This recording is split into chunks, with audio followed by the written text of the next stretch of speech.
this first and then start mixing. First start mixing, then empty the excess while that's mixing. Okay, so activate. Check that it's in there. Get ready.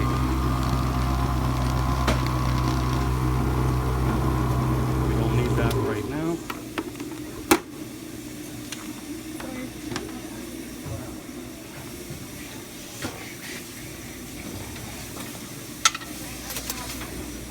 Start in one box of your choice. Okay, make sure that is still free running so the amalgam doesn't set up in the instrument, in the carrier. Not too small. All right. Now, I'll just lightly tap it in first to make sure it doesn't fall out into the patient's mouth or onto the rubber dam. Some of it did anyway. Okay, so I'm just going to hold that in my hand while I pick up the next one. And it's just 1, 2, 3. Okay, and I push it already as if I'm pre-condensing with this. Check that that's still free running. First tap it in lightly so it doesn't fall out. On the maxillary they're inclined to fall out. So I'm holding on to this still, and so I don't go okay, just 1, 2, 3, maybe 4, and you're kind of pushing it in, wiping it against to pick it up. Okay, free running. Sounds like free range chickens, eh? Free range amalgam. Okay, now I'm going to start to put some in the mesial box. Okay, and again, pre-condense. Make sure that's free running.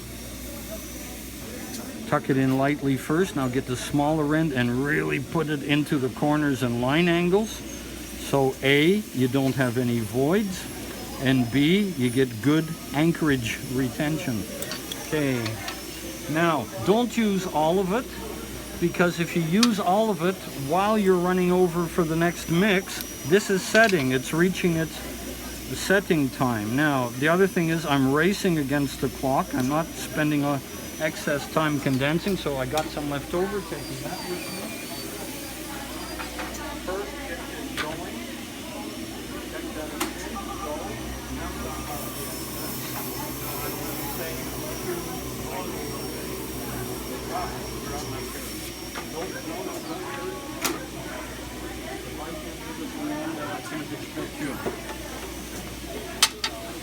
The hurdles there makes it a bit more complicated, like a steeplechase. Run for the amalgam, jump the hurdle.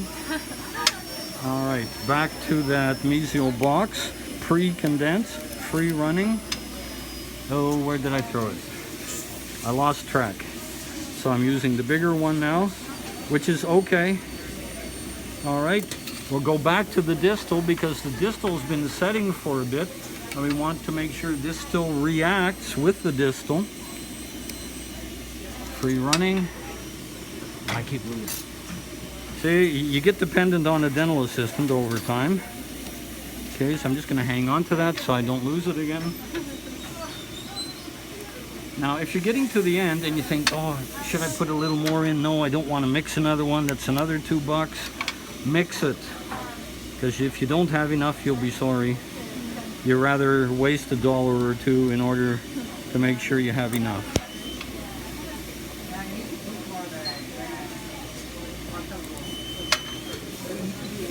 So again, I'm busy building up over the cusp. Tack it down lightly. Now it looks like it's full, but with the side of my condenser, I can feel edges. So after I add one more load, I'm going to mix another. And we're going to fill and overfill. Now notice again, I'm not spending a lot of time like tapping it down 100 times. Okay, this time I'm going to take this thing with me.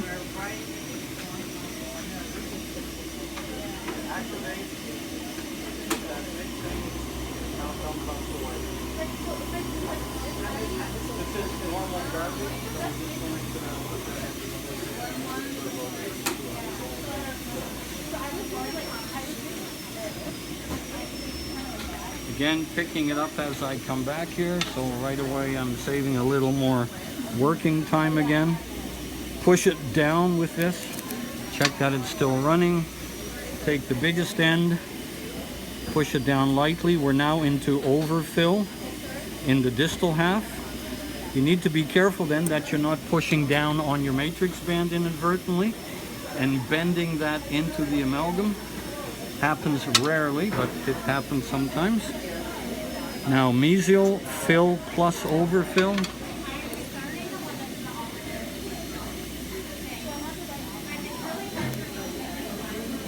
All right, so now we're slightly overfilled. We still have some amalgam, so why not?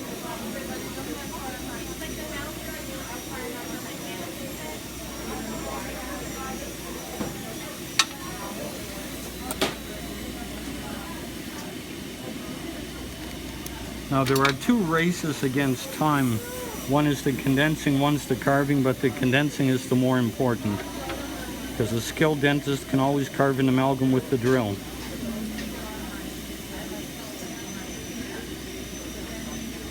All right, so we're just going to dispose of that first.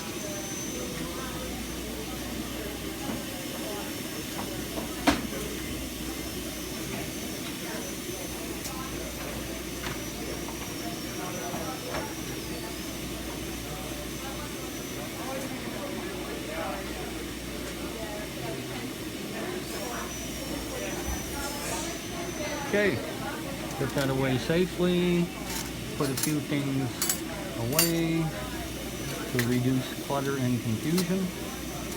Shepherd's Crook Explorer, to get rid of the excess around the perimeter.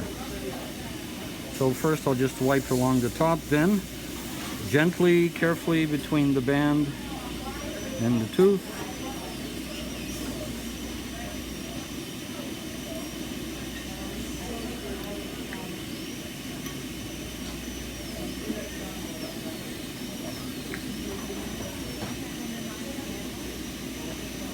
Now, I'm not going to wait for this to set any longer. I never do.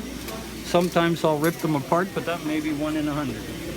So, finger on top of the band, the amalgam, and the retainer.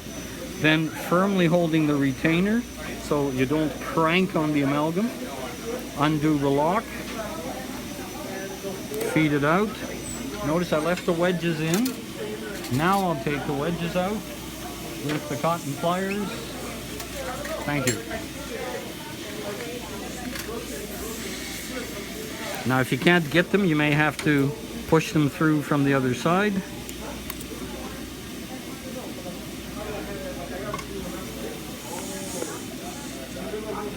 Or you may have to go fishing with an explorer. Ah, there we are. Okay, that's...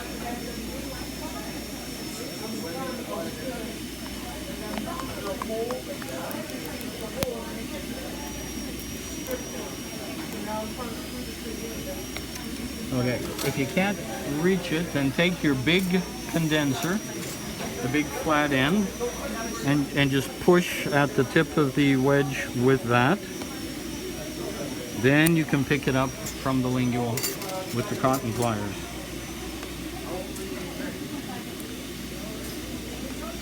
There we go. Now, I'm going to use that big condenser again, because I'm going to hold the amalgam down while I take the band out at one end at a time.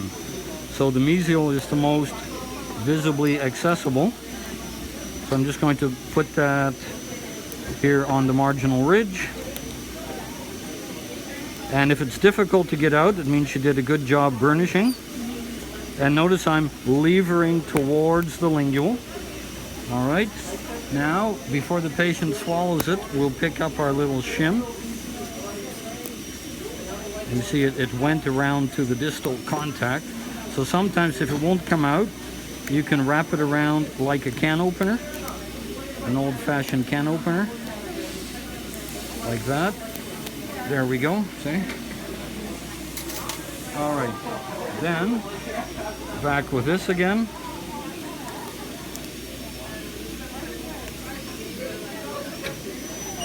All right, finger cramp. Now the very first thing I do is I pick up the interproximal carver. Don't jump in and carve, look first. Do I have any overhang? Do I have any flash? At the distal, a wee bit, yes. Okay. Mesial looks okay, mesial buccal. Distal lingual, tiny bit in the lingual embrasure. And mesial lingual a lot. So this is why you want a little extra clearance. Okay, that's done. Never have to use it again. The workhorse, which is this end.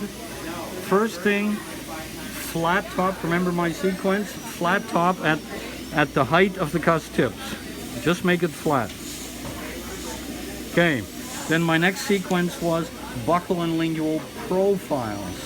So looking down the tooth this way, I want to capture that buccal profile of the cusp, the same as the mesial cusp. Check from a different point of view. Yep, that's looking reasonable. All right, now I haven't taken it all the way down here yet at the mesial cusp. So I'm going to lean from cusp to cusp, and when I can't go any deeper, when the cusps stop me, I know I'm okay. I'm going to pull that right down into the mesial occlusal embrasure. So right in here, and I'm going to slice a bit with it to make the carving easier and gentler.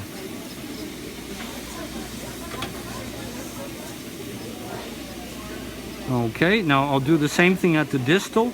A little bit arbitrary because there's no buccal cusp to lean on. So you're going to have to use your artistic ability to create that contour from your memory. I'm looking from above to ask, do I like the distal buccal embrasure the way it is? Yes, I had a happy result from the matrix band this time. Not always, but this time we did. Just going to pass the light between you ladies here. All right, now I need to sketch where the occlusal is going to go. There's going to be a cusp tip here. There's going to be an oblique ridge.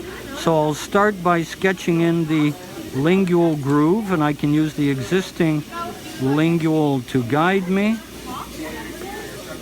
Okay, so that's going to help me there. Then leaning on the distal slope of the mesial palatal cusp, I'll start to shape that and curving immediately towards the distal here.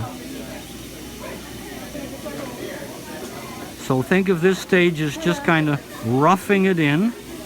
I'm going to lean over here and just rough out a little bit of that distal palatal cusp. There we go, just a little. Now, estimating again where the buccal groove was. Notice I'm laying this horizontally. I'm going to lean on the mesial buccal cusp, and I see a depression here, so that guides me where that groove was supposed to be. I'm leaning on the cusp, so I can't go any deeper. Then pulling that up into the occlusal, just sketching, as if I'm just doing a pencil sketch before I carve. Sketching in the central groove. Now all I'm going to do is just push away some dust so I can see. Now I'm going to use that mesial buccal cusp as my starting point. I'm going to put a mesial slope on there, but I'm only going to shallow carve into the center. I'll detail later. Now I'm going to go a little deeper downhill on the distal, where the buccal groove should be. So this is just making sure I'm going to get everything in the right place before I put the real details on. Now I'm right-handed, so these slopes are the easier ones to carve. Now I'm putting on, okay, I'm going to ask the patient to turn away a little bit. I'm going to come with my back to the patient's feet so I can bring my arm from over here. And leaning on that distal buccal cusp, I will carve in that buccal groove shape from this position. Notice my finger rest on the palatal. We haven't done the occlusal shape yet. Okay, coming back over here. Turn to the right again, please. Thank you. Okay. so now I want to get the buccal slope of the mesial palatal cusp. So I need to cross over, and I don't want my hand in front of my face. So turn a bit more to the right. Now my hand's not, and I'm going to give a little longer grip so I can finger rest anterior. Now I have a nice view to carve that palatal cusp. I'm going over the oblique ridge, determining where I think that central groove should be. I have no landmarks for that, only from what I learned from Dr. Jensen's class in first year.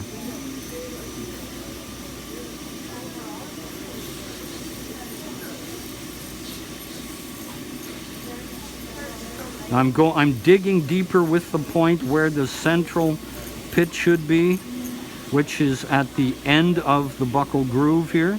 So now I'm coming from the buccal side again, and this being permite, it's setting up fast. I hate permite.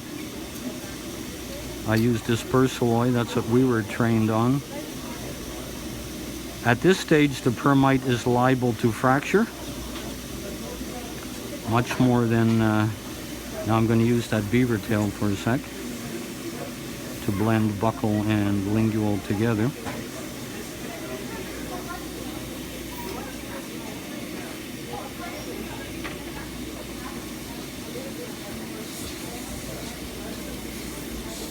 All right, so now I'll do the same thing, a little more detail on the distal lingual. Now the lingual part of the oblique ridge, going from that mesial palatal cusp down into the lingual groove, downhill.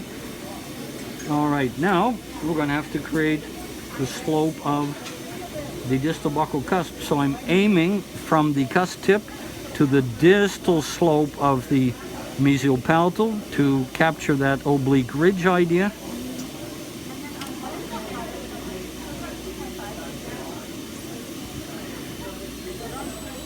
That was normal set. I guess it was not extended set.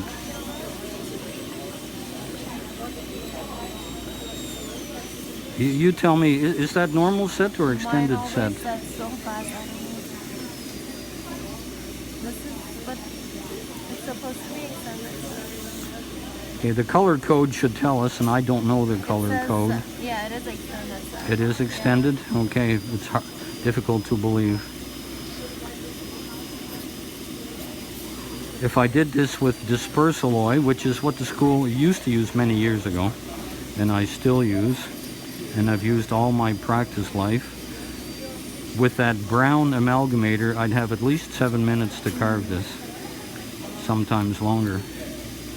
Because now it's not quite rock hard, but it's very brittle. Okay, so at this point, we have what I would call the primary contours. We've got the basic shape without detail, and we have a tiny submargin here where the amalgam brittled off when I did one of the strokes earlier. I'm just going to totally ignore that because I won't try to patch it until the end of the process. I would drill a 1 millimeter deep and wide channel and patch it up, okay, in an exam. Maybe not on a real patient. On a real patient, I'd wait a week and patch it up. Okay. So now we can either start to detail it a little more. With this carver, we need to get that distal marginal ridge down a little more.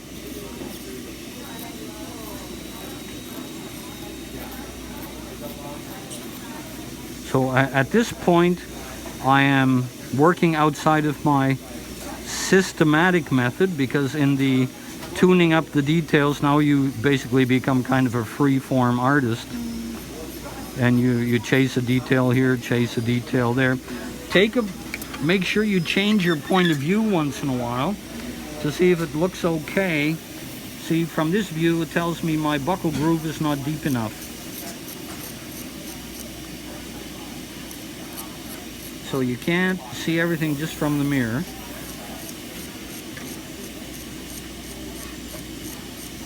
Now the point of view I have here, I could have done it differently. I could have taken that same point of view like this Instead of looking direct, I could have used the mirror. Okay, and then having done that, it tells me I still have to go a lot deeper on the occlusal. So now that the amalgam is quite hard, I want something that has more power and a little bit more focus, so we go to the cleoid discoid. Little tiny point.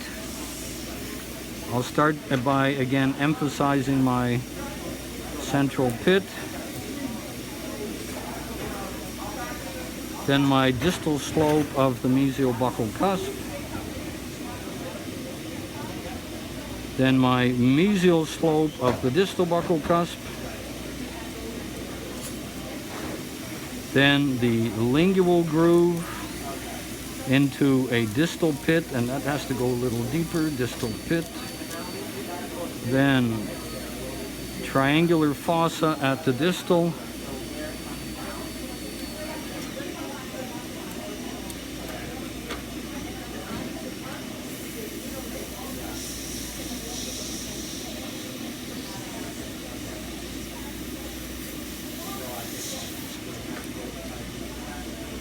the palatal part of the oblique ridge. All right, back to the mesial cusp. We still need a mesial fossa. So first I draw a line parallel to the interproximal from palatal to buccal, dig it a little deeper where that mesial pit should be.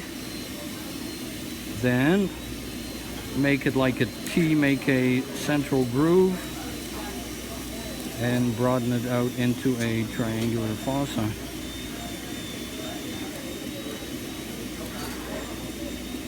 So it's looking pretty good in the mirror, so it's time for a different point of view again to see if indeed things are reasonable from a different point of view.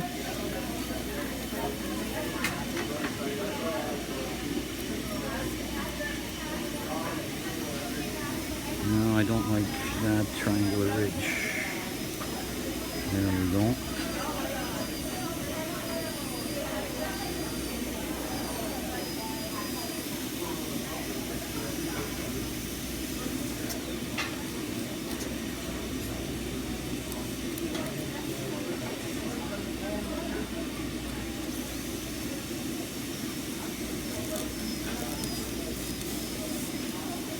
All right, little supplemental groove here at the distal buccal. Little hint, and a little hint here.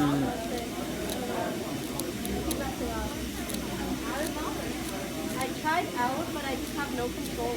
So when you graduate, don't be hesitant to try some different materials.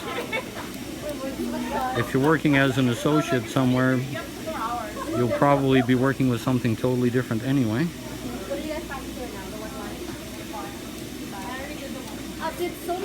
All right. Now, do we need to burnish at this point? You shouldn't really. What I mean by shouldn't, you ought not to burnish at this stage because you'll bring more mercury to the surface.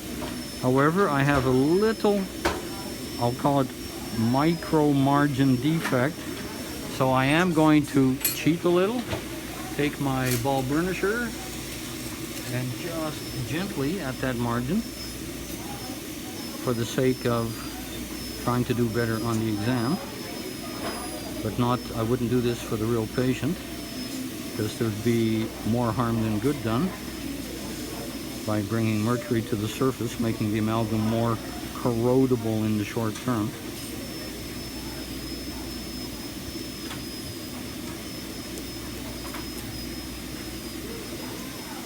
What the heck, huh? The fact that this burnish is so shiny already tells you that this permite just sets up way too fast. Okay, I need to lower that oblique ridge a little more. It's not deep enough here, the occlusion would be too high. So having taken a different point of view showed that up. You know, sometimes you think you're all done, you look in the mirror, You sit the patient up and you check occlusion and you find out it's way too high.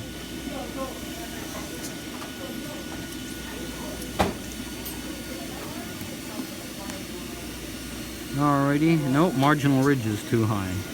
So where's my beaver tail? So I'm going to lean that on the tooth next door and on my amalgam until the two are equal.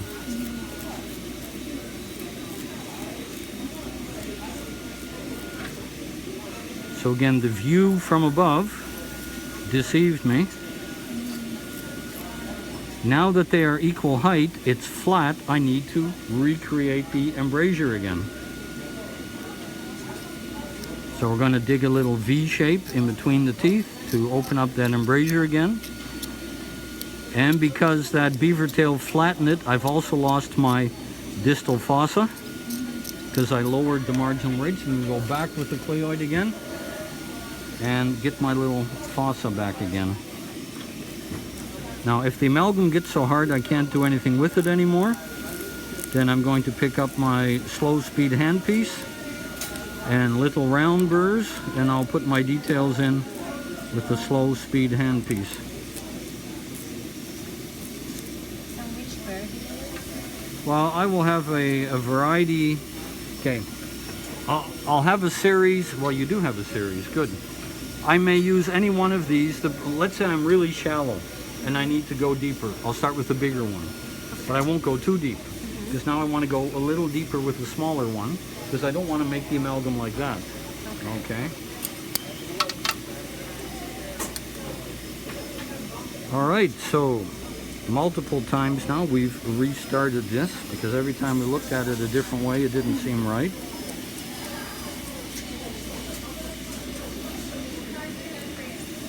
And I think we'll say okay at that point. So, check contacts. You already have some floss. Feed it in from a buccal or lingual embrasure so you don't get hung up on a marginal ridge. Okay, that one is tight. That one is tight.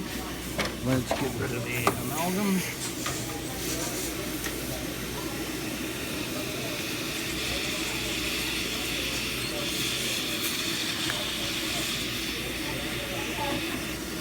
Okay, we can have a look.